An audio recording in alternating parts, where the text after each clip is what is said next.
In 1912, the RMS Titanic struck an iceberg in the North Atlantic. Within 2 hours and 40 minutes, the largest ship ever built at that time sank to the ocean floor. Over 1,500 people died, and for 73 years, the world believed we would never know exactly what went wrong. Then, on September 1st, 1985, Robert Ballard's deep-sea cameras descended into the darkness and revealed the truth. The Titanic didn't just sink. It didn't just break. It catastrophically failed. And that failure tells a story that changed everything we knew about naval engineering. See, the Titanic was supposed to be unsinkable. It had 16 watertight compartments, more than any ship in history. It was built by Harland & Wolff, the most advanced shipyard in the world. Its hull was constructed from a specific steel alloy, hardened and riveted with precision that wouldn't be matched for another 50 years.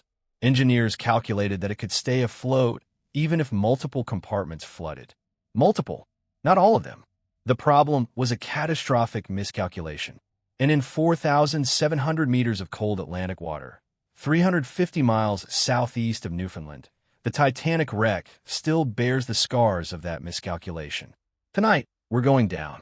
We're going to examine the hull that remains, analyze exactly how those watertight compartments failed, and understand why the world's most advanced ship sank so completely, so fast, and so catastrophically. This is the engineering disaster that changed the world. This is the mystery solved by deep-sea forensics. This is Titanic. The year is 1911. Belfast, Northern Ireland. Harland & Wolff Shipyard. For 3 years, construction crews had been building RMS Titanic. At 882 feet long and weighing 46,000 tons, it was the largest moving object ever constructed by human hands. No ship had ever been so big. No ship had ever been so advanced. No ship had ever promised so much luxury, so much speed, so much safety. The White Star Line, Titanic's owners, didn't actually use the word unsinkable in their official marketing. But the newspapers did. The trade journals did. And once that word got out, it spread like fire. Newspapers published drawings of the Titanic surrounded by fanciful claims. Unsinkable, they proclaimed. A floating palace. The ship that will never go down. The reality was more nuanced, but the engineering was genuinely revolutionary. Harland & Wolff's design included 16 watertight compartments below the waterline. These were separate chambers sealed off by watertight doors, doors that could close automatically if water started flooding. The logic was simple. If the ship was hit, water would be contained to that one section. The rest of the ship would stay dry. The ship would stay afloat. According to the calculations of the day, the Titanic could float even with up to 4 of these compartments flooded. 4. Harland & Wolff's engineers were confident in their design. The British Board of Trade, the regulatory body that approved ships for passenger service, was confident too. The Titanic was certified to carry 3,547 passengers and crew.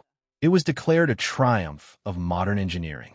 So when the Titanic departed from Southampton on April 10, 1912, with 1,316 passengers and 892 crew aboard, the ship represented everything that was possible in the industrial age. It was a statement. Britain, through engineering and innovation, could dominate the seas. And for 4 days it did. The ship sailed across the Atlantic at nearly 23 knots, one of the fastest ocean crossings on record. The passenger accommodations were legendary. First-class passengers had a la carte restaurants, Turkish baths, swimming pools, and orchestras. Second-class accommodations were better than first class on many other ships.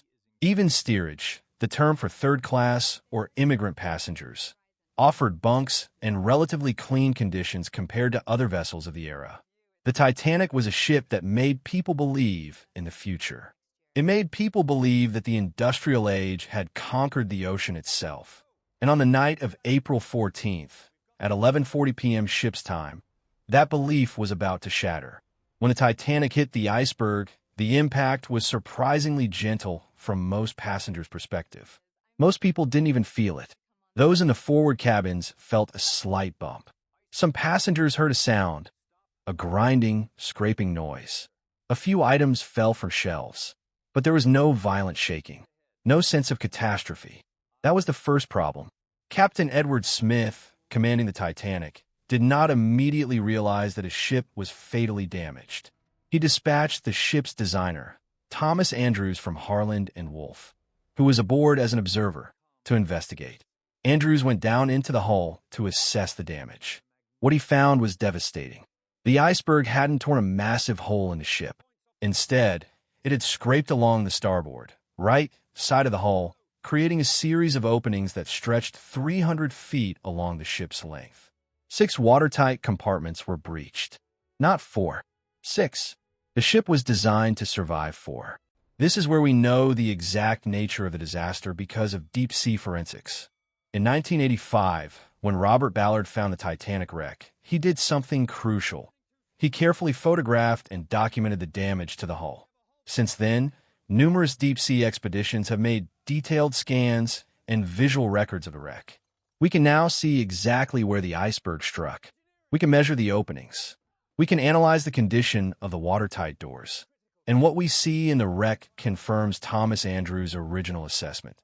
The damage was extensive, and the watertight compartments were never designed to handle it. But that's only part of the story. Because the real question isn't why did 6 compartments flood? The real question is why did the water from 6 compartments manage to flow from one to another when they were supposed to be watertight? The answer is in the design of the compartment walls. Look at the wreck. The visual evidence is still there after 110 years underwater. The watertight bulkheads, the walls between compartments, extended only partway up the ship's height. They didn't extend to the deck above. This meant that as water rose in one compartment above the level of the bulkhead, it could spill over the top into the next compartment, and then the next, and then the next. The water moved through the ship like liquid-filling containers, one after another, each one cascading to the next in a horrifying domino effect. The wreck data shows us the flooding sequence. Water entered compartments 1, 2, 3, 4, 5, and 6 in a matter of hours. The Titanic's hull, that magnificent steel construction with its advanced riveting and specialized alloy, was never the problem. The structural engineering of the ship was sound. What failed was the compartmentalization strategy. The watertight doors were designed to stop water moving horizontally. They couldn't stop it moving vertically over the top of the walls. By 12:05 a.m., just 25 minutes after the collision, Captain Smith realized the ship was doomed. He ordered the lifeboats to be uncovered. At 12:45 a.m., he authorized distress signals to be sent. The ship's wireless operators broadcast, "We have struck iceberg, sinking." But the Titanic didn't sink slowly or evenly. The wreck tells us this story perfectly. As the forward compartments filled with water, the weight of that water pulled the bow deeper into the ocean. The ship's stern, the back end, began rising up out of the water. The ship was breaking in half under its own weight and the uneven distribution of that water. At 2:20 a.m., the strain became too much. The steel of the hull, stressed by the enormous pressure of water on one side and air pressure and its own weight on the other, fractured.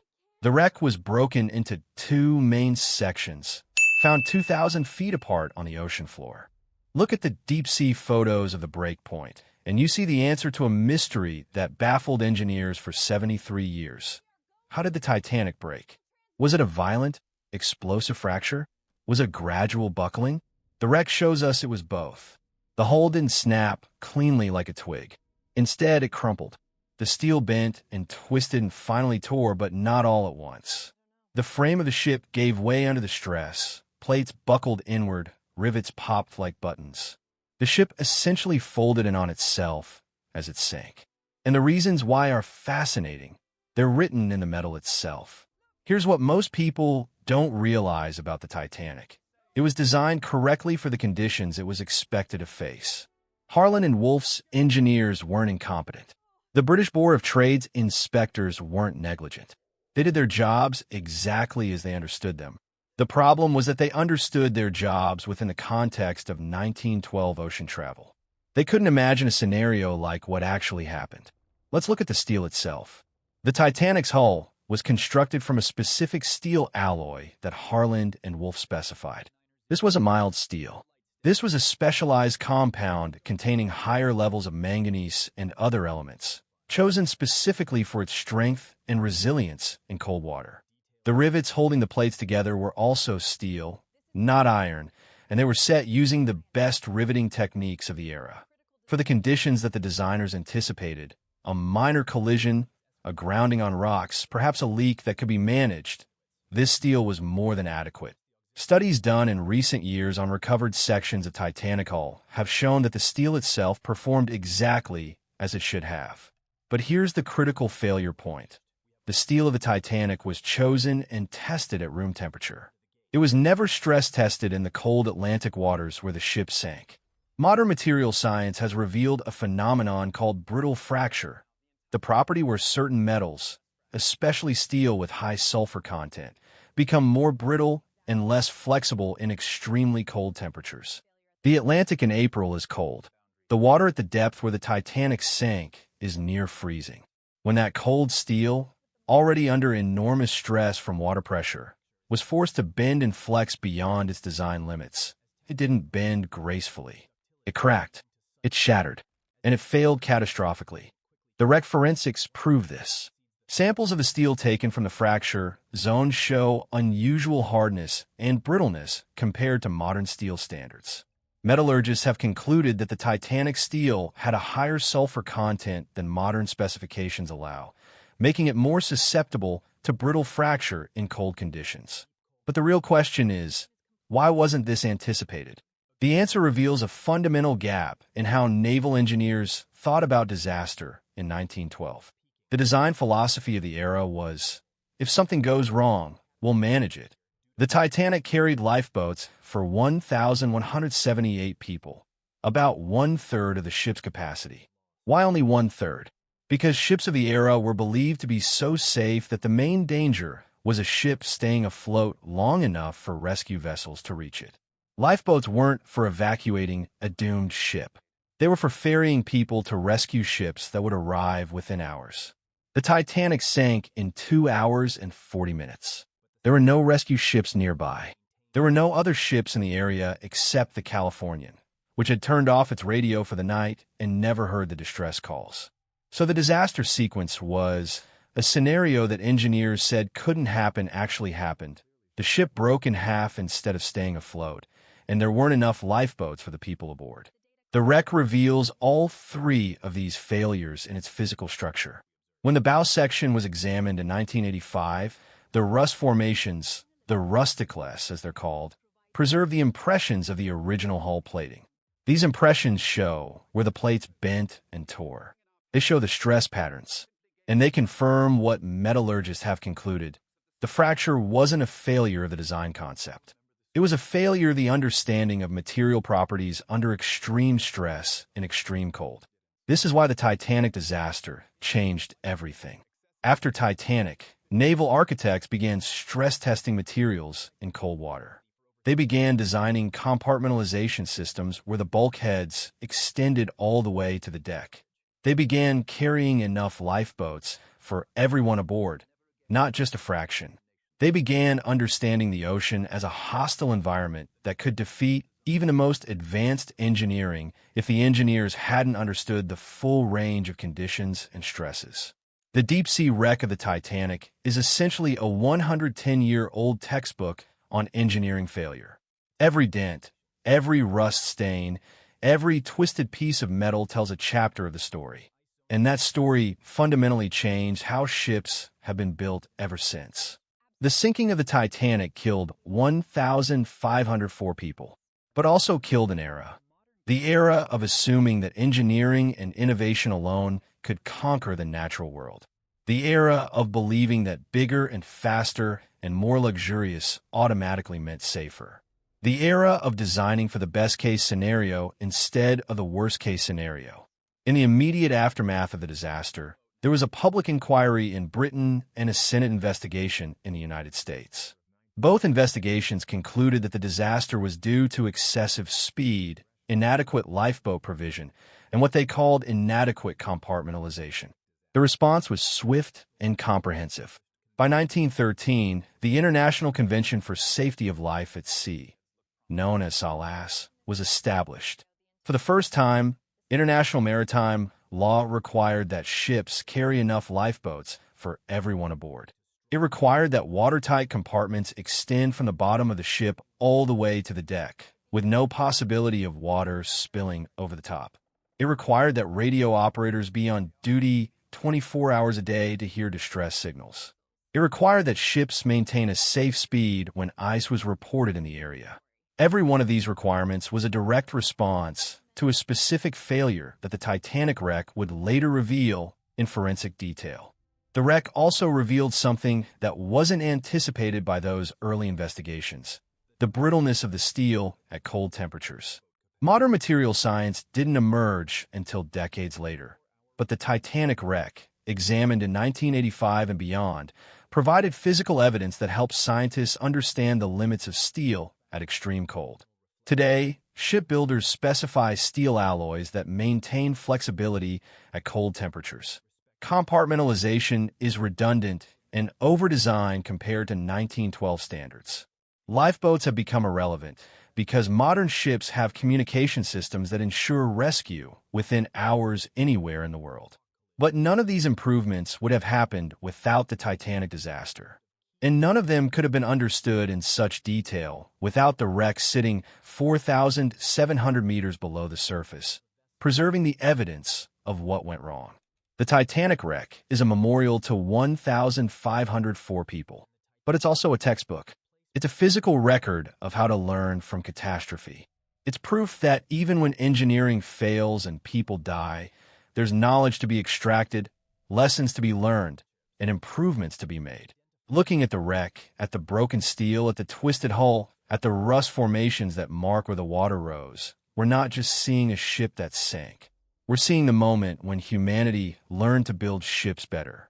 We're seeing the moment when the phrase unsinkable became forever connected not with arrogance, but with humility, with the understanding that the ocean is more powerful than our designs, and that respecting that power, through redundancy, through imagination of worst-case scenarios, through material science and ongoing learning, is the only way to survive it. The Titanic disaster killed thousands and changed the world. But that's not the end of the story, because the wreck that sits on the ocean floor tells us something else. It tells us about the ship that came before it, about the ship that was so similar that some people wondered, could they have been switched? Could the ship that sank have actually been the Olympic Titanic sister ship? And it tells us about the salvage attempts, the grave robbers, the conspiracy theories that surrounded the wreck for decades before it was finally discovered. In Titanic Part 2, we descend deeper into the mythology and mystery of what really happened. We examine the evidence for the Olympic Titanic switch theory. We look at the ship's sister, the Olympic, which served for 24 years without a single passenger loss. We explore why some people still believe that the official story is wrong. But we do it with the evidence that the wreck provides. Because in the deep ocean, for 1,700 meters down, the truth is written in rust and twisted steel. The Titanic waits for us down there, and it has more secrets to tell.